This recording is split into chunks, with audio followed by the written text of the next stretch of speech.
Who are the Khoi to the father? Part 2. Erased from the land, exiled from the vote. When the land was taken, the story was rewritten. When the people were erased, a new myth was born. The land was empty.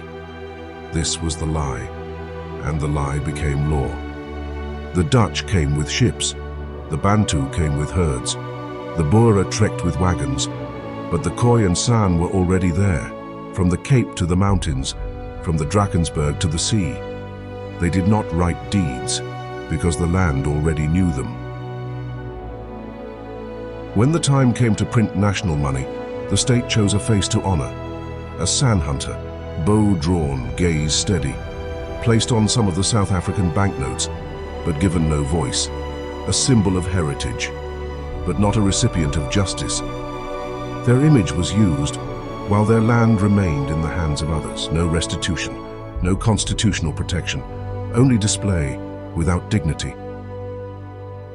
Even in 1994, when democracy was declared, the Khoi San remained classified as colored, denied the right to self-identify, excluded from traditional councils, absent from the negotiation tables.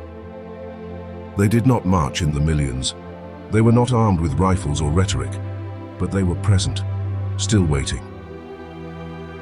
It would take 25 more years after the first free vote before the government would formally recognize Khoi San leadership at all.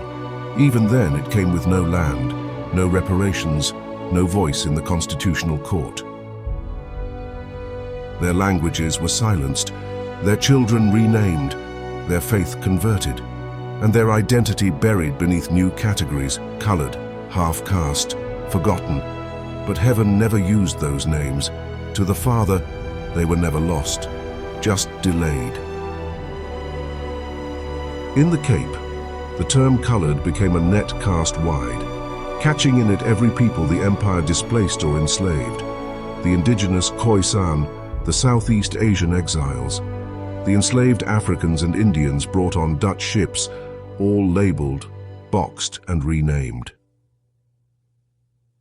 Many of the Muslim coloreds descend not from Khoi San blood, but from forced migrations, Malay captives, Indonesian imams, Madagascan daughters. They carried faith, food, language, but not the land's blood. Over time, lines blurred, and the Khoi San, whose roots drank from this soil for millennia, were folded into a man-made category designed for forgetting. But not all coloreds are Khoi, and not all Khoi accepted the name. They are rising again, without armies, without allies, just truth and time on their side. And when the truth stands, it shakes the foundations of every throne built on forgetting. In Matthew 20:16 we read, "So the last will be first, and the first last. For many are called, but few chosen." Science now echoes what the elders have always known. Genetic studies confirm that the Khoi San carry Y chromosome lineages dating back over 200,000 years, the oldest known on Earth. These ancient haplogroups, found in no other people, mark the Khoi as a primordial lineage, untouched by many later migrations.